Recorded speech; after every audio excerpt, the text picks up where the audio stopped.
আশা করি সবাই ভালো আছেন। সো আজকে আমি স্পোকেন একটা ক্লাস নিয়ে এসেছি। আজকে আমি কীভাবে প্রেজেন্ট সিম্পল যে প্রেজেন্ট ইনডিফিনিট টেন্স আছে সেটাতে আপনারা কীভাবে নেগেটিভ করবেন এবং ইন্টারোগেট করবেন, আজকে আমি সেই নিয়মটা একদম সিম্পলি আপনাদেরকে আমি শিখিয়ে দেবো। এর আগে আমি একটা প্রেজেন্ট সিম্পল একটা ভিডিও দিয়েছি, খুবই এটা হেল্পফুল হবে আপনাদের জন্য। ওটা যদি আপনি দেখেন, ওটা দেখে যদি এটা দেখেন তাহলে আপনাদের জন্য একদম পানির মতো ক্লিয়ার হয়ে যাবে। তবু আমি ওই ক্লাস থেকে একটু করে আমি আপনাদেরকে একটু ধারণা দেবো যেন আপনারা এই যে বাকি যে নেগেটিভ কীভাবে করতে হয়, ইন্টারগেটিভ কীভাবে করতে হয়, আমি যেন আপনারা সেটা বুঝতে পারেন।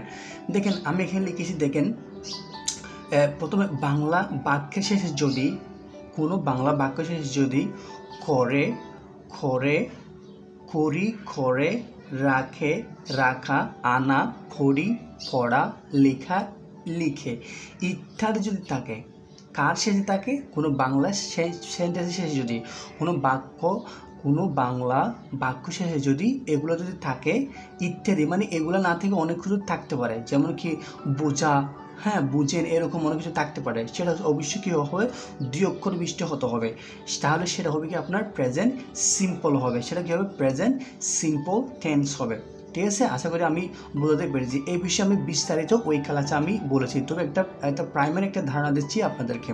এরপর উদাহরণ দেখেন, আমি উপন্যাস পড়ি, আমি উপন্যাস পড়ি। এই যে দেখেন এখানে কী আছে, পড়ি আছে, এটা কি একটা বাংলা সেন্টেন্স, এসে কী আছে, দুই অক্ষর বিশিষ্ট কী আছে, শব্দ আছে, তাহলে এটা আমাকে অবশ্যই প্রেজেন্ট ইনডিফিনিট টেন্সে বলতে হবে বা ইনডিফিনিট টেন্স করে আমাকে এটা বলতে হবে, কারণ পড়ি আছে ওই জন্য। তাহলে কী হবে, I read novel, I read novel, আমি উপন্যাস পড়ি। এরপর দেখেন আমি একটা স্ট্রাকচার লিখছি, এটা হচ্ছে প্রেজেন্ট সিম্পলের স্ট্রাকচার। সাবজেক্ট হবে, ভার্ব হবে এবং অবজেক্ট হবে। ঠিক আছে, এই যে সাবজেক্ট আছে, এটা হচ্ছে ভার্ব আছে, এরপর হচ্ছে অবজেক্ট আছে, তাহলে কী হবে আই রিড নভেল। আপনারা এটা সবই জানেন, কিন্তু এটা কিন্তু জানেন না, ওই জন্য আপনি যে দুই অক্ষর বিশিষ্ট শব্দ যদি থাকে তাহলে অবশ্যই সেটা প্রেজেন্ট সিম্পল হবে। দেখেন সে আমাকে চেনে, তাহলে কী হবে শি নোস মি, সে আমাকে চিনে, she knows me, subject verb এবং অবজেক্ট। সেটা আমরা কীভাবে বুঝলাম, এই যে সিনে আছে ওই জন্য আমি এটাকে প্রেজেন্ট সিম্পল বা প্রেজেন্ট ইনডিফিনিট টেন্সে স্ট্রাকচার অনুযায়ী আমি এটা বললাম। এরপর দেখেন আমি বলবো যে নেগেটিভ কীভাবে করবেন। নেগেটিভ করার সময় অবশ্যই মনে রাখবেন, আই, ইউ, উই, সাবজেক্ট যদি প্লুরাল হয় এবং যদি দেয় হয়, আই, ইউ, উই, দেয় এবং সাবজেক্ট যদি প্লুরাল হয় অবশ্যই ডু হবে। নেগেটিভ করার সময় অবশ্যই কী হবে, ডু হবে, এর সাথে একটা নট হবে, এর সাথে একটা কী হবে, নট হবে, এর সাথে একটা কী হবে, নট হবে। এরপর দেখেন শি, হি, ইট, রনি বা যে কোনো নাম, রনি বা যে কোনো নাম যদি থাকে, কি শি, হি, ইট, রনি বা যে কোনো নাম থাকলে এরপর ডাস হবে, এরপর কী হবে, নট হবে। নেগেটিভ করার সময় নট হবে। ঠিক আছে, আমি উদাহরণ দিলে আপনারা স্পষ্টভাবে ক্লিয়ার হতে পারবেন। এরপর দেখেন জাস্ট মনে রাখেন, ডু এবং ডাস প্রথমে আসবে কী করার সময়, ইন্টারভিউ করার সময়, প্রশ্ন করার সময় ডু এবং ডাসটা প্রথমে আসবে। এখন দেখেন ডু কার সাথে হবে, ডু কার সামনে আসবে, দেখেন ডু আসবে আয়ের সামনে আসবে, ইউর সামনে আসবে, উইর সামনে আসবে এবং দের সামনে আসবে। ঠিক আছে, ডাস কার সামনে আসবে, হি, শি, ইট, রনি, এগুলোর সামনে ডাস আসবে।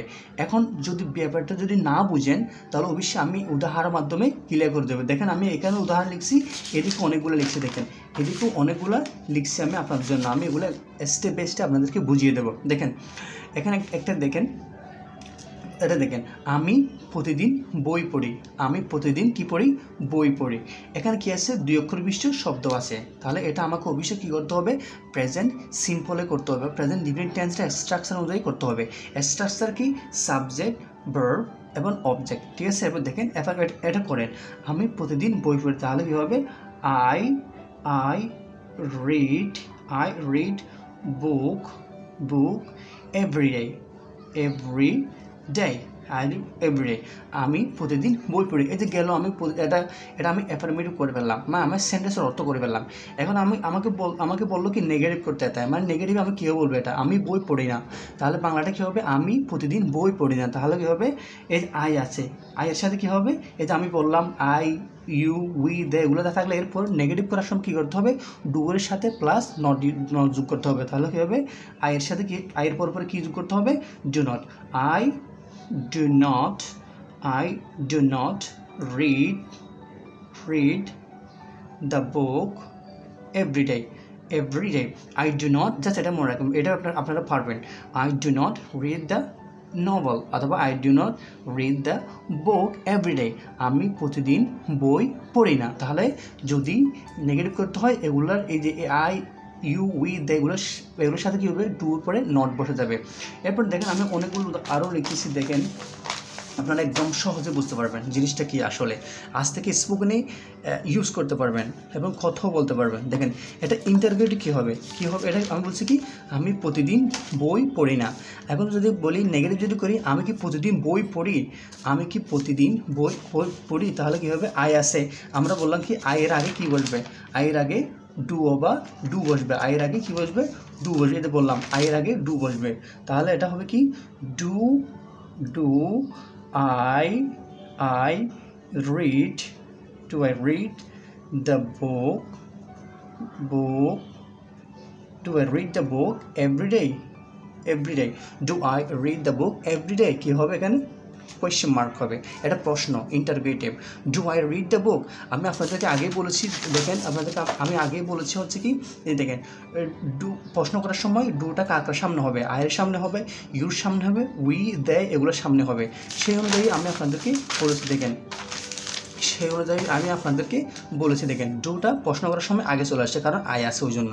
Do I read the book everyday, এটা হচ্ছে প্রশ্নমূলক হয়ে গেল। এরপর দেখেন তারা সকালে ফুটবল খেলে আছে দুই অক্ষর আছে, তাহলে অবশ্যই এটা কী হবে, প্রেজেন্ট সিম্পলে হবে। তাহলে আমি এটা করি, তারা সকালে ফুটবল খেলে, তাহলে কী হবে, they play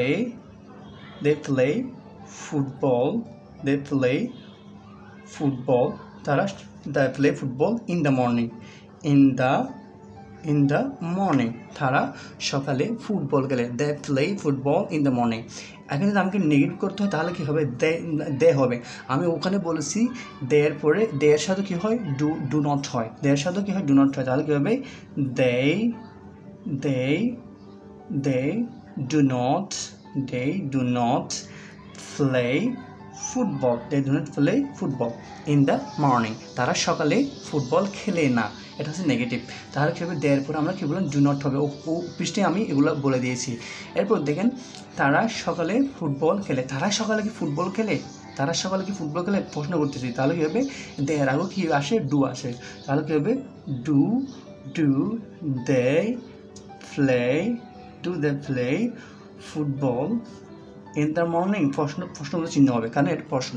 do they play football in the morning, তারা কি সকালে ফুটবল খেলে, এই দেখেন এটা ডু হয়েছে। এরপর দেখেন আমরা শির ক্ষেত্রে কীভাবে ইউজ করবে সেটা যাই, সে তাদেরকে মাঠে দেখে আছে দুই অক্ষর আছে, অবশ্যই সাথে প্রেজেন্ট সিম্পল হবে। তাহলে দেখেন ডু দে না, সে তাদেরকে মাঠে দেখে, তাহলে অ্যাফার্মেটিভ কী হবে, she sees them in the field,